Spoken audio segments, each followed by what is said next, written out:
Hi everyone, I'm Dawn. Welcome to my channel. Thank you for visiting with me today. Welcome to day 4 of Vlogoween. Now we're going to talk about movies today, and we're going to talk about, we're going to go through a list of 31 horror movies to get you ready for Halloween. And I'm going to go from 31 to 1, but they're really not in any particular order as to favorite to least favorite. Not exactly. Maybe the last 6 are in order, but the rest of them are just in no particular order. I'll do a favorites list some other time. So for 31, I have the movie Nightbreed. It's not a blockbuster. It's based on Clive Barker's Cabal, and it's just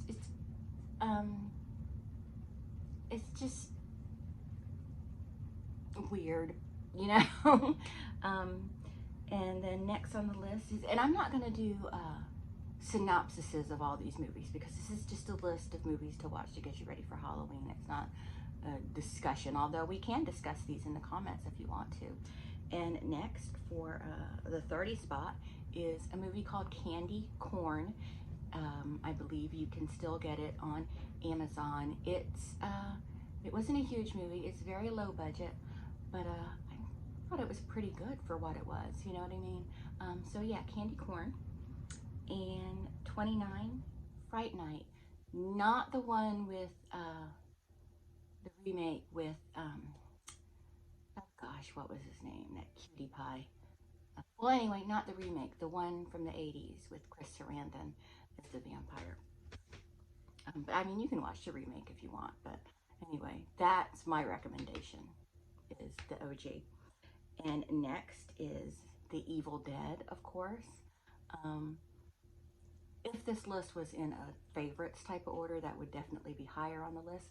But yeah, The Evil Dead, I saw that for the first time with my dad and brother at the drive-in. It was a double feature of The Evil Dead and A Nightmare on Elm Street.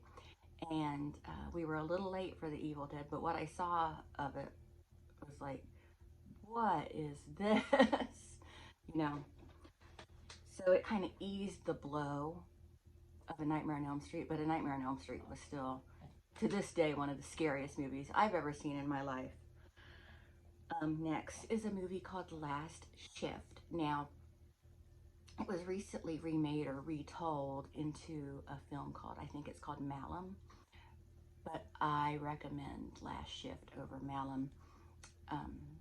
I just find the scares are more in your head, if that makes sense. So yeah, Last Shift. It's in my opinion, it's a great movie. I watched it accidentally one night, just looking for something to watch. I thought it was great. Next is Phantasm. That's just a really fun, weird horror movie. And I know it's weird to describe a horror movie as fun, but you know, horror fans will understand. Next is the classic Psycho. I remember when I was a little girl, my mom would talk about the movie Psycho and how scary it was. So I asked her to tell me about it. And sometimes, like, she would be in my room with me, visiting with me, like when I'm going to sleep or whatever. And I would say, Mom, tell me the story about Psycho again. I was a weird kid.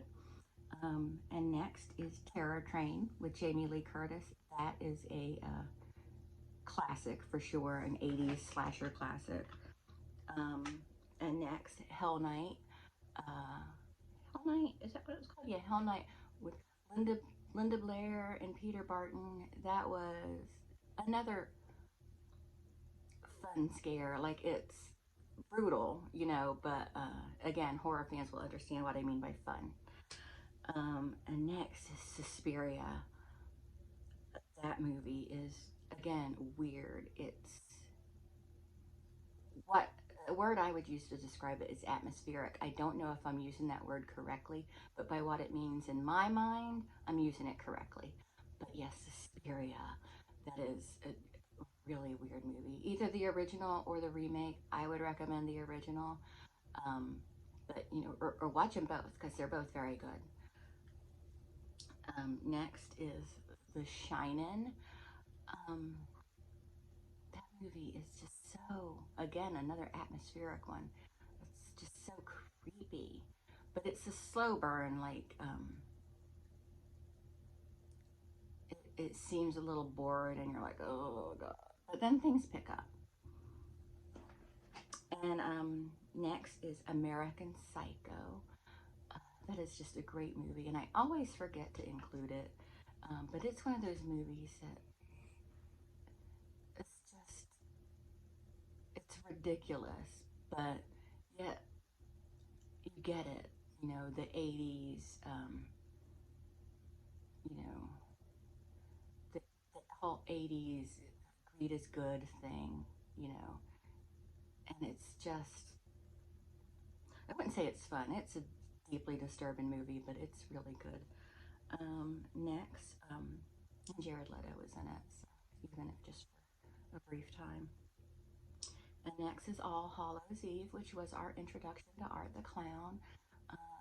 I love anthologies, and it was just another one that was just really weird, you know. But yeah, that was the introduction to Art the Clown, and it's my favorite of the movies featuring Art the Clown.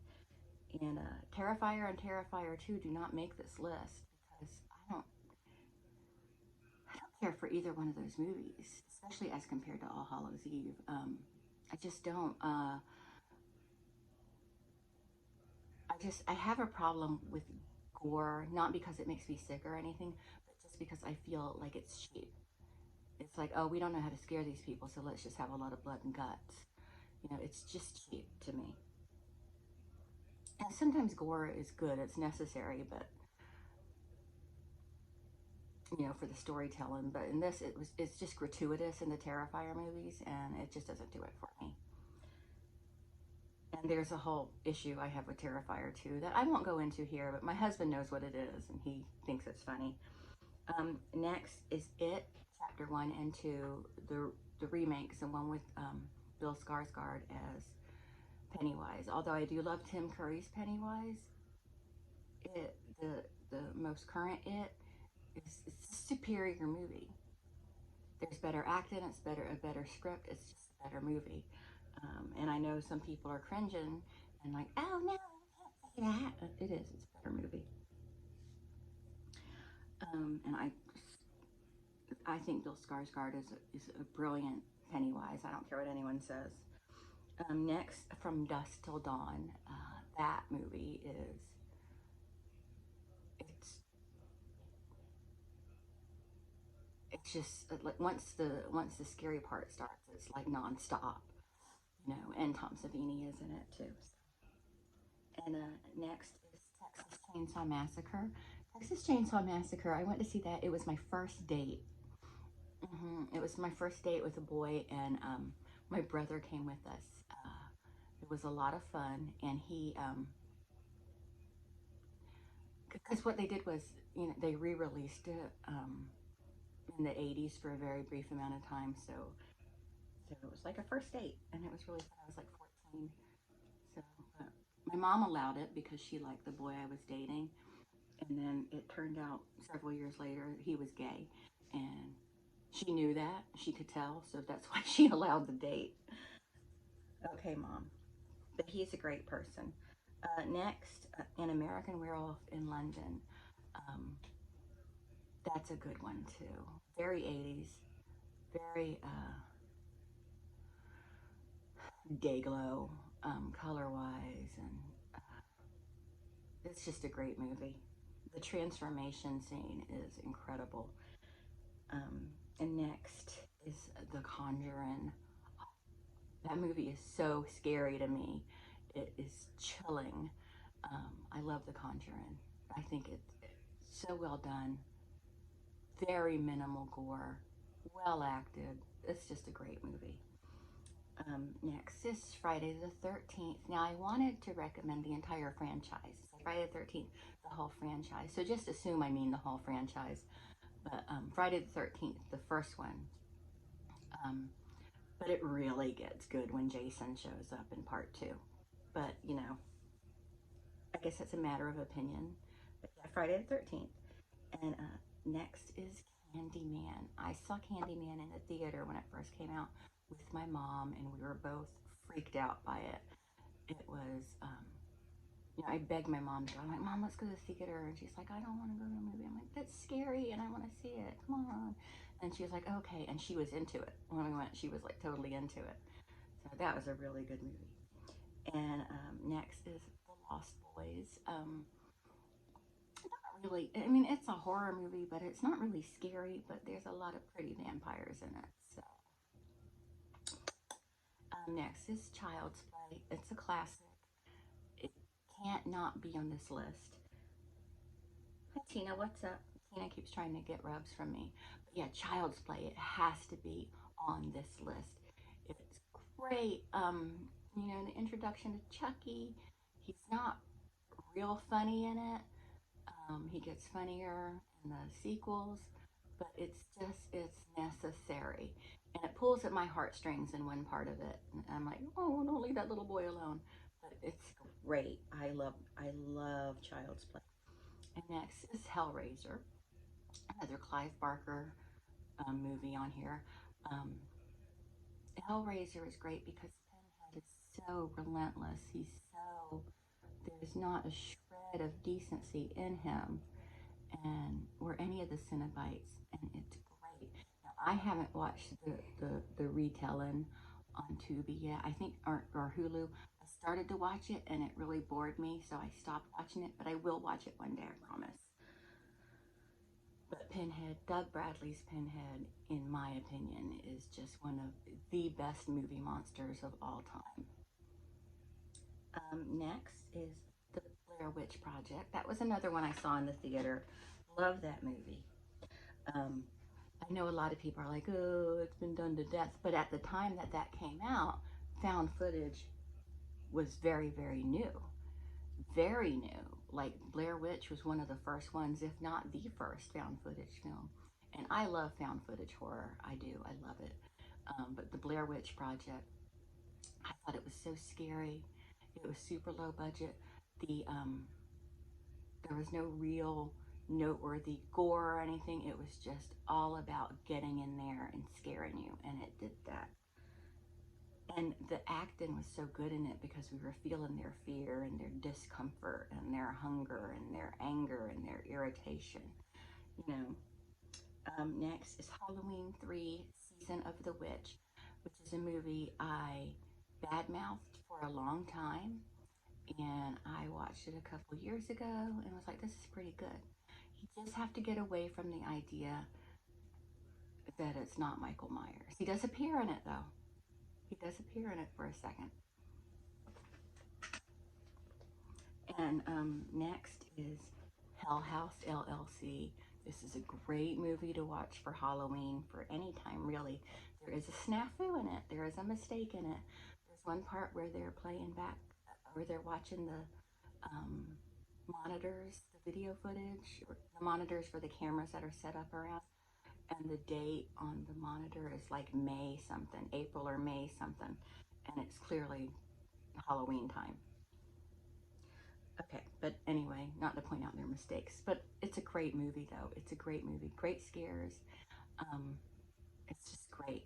And I recommend watching the original cut and then watching the director's cut. If you can, watch them both because you're going to get new scares in the director's cut, but watch the original cut first. Next is Trick or Treat, another anthology. I love Sam. I love anthologies. There's some big names in here. There's Anna Paquin. But yeah, it's a great movie. It's more fun than scary, but still, it's got its moments. And then, Tina, what are you doing? And then next, there's nothing fun about this movie, but it is, in my opinion, scary. And this is really scary.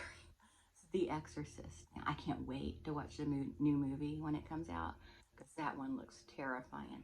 But I normally don't like possession movies too much, but The Exorcist was one of my introductory films into horror. And I love it. I think it's a great movie.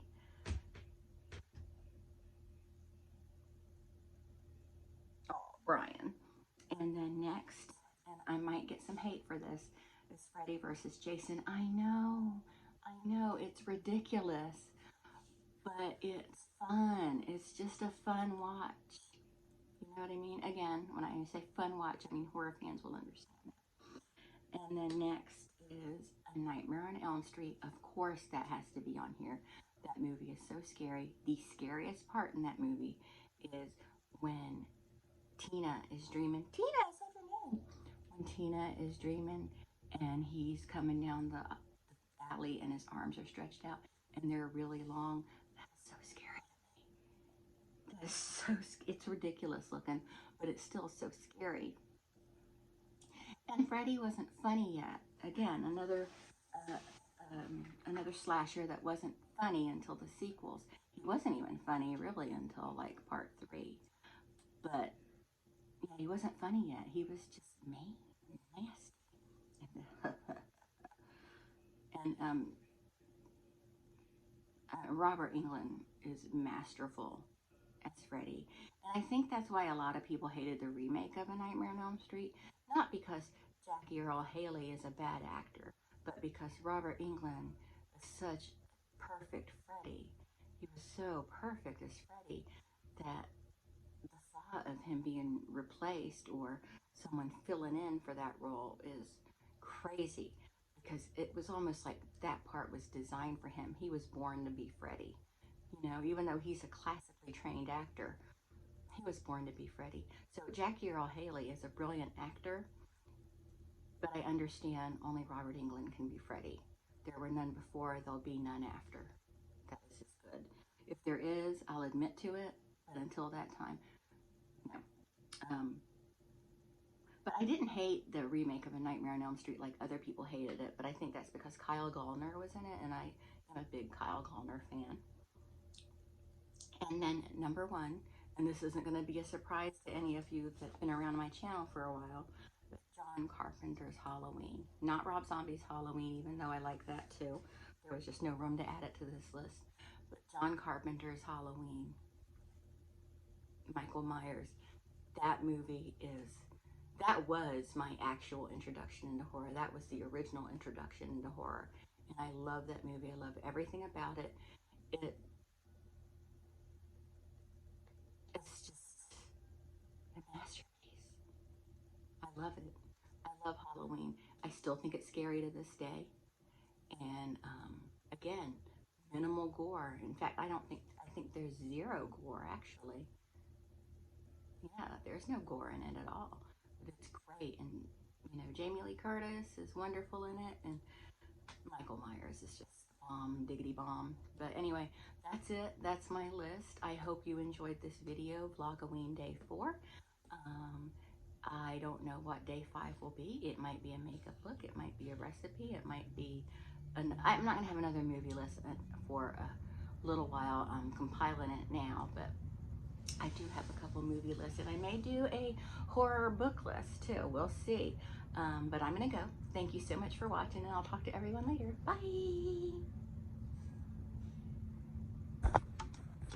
Bye!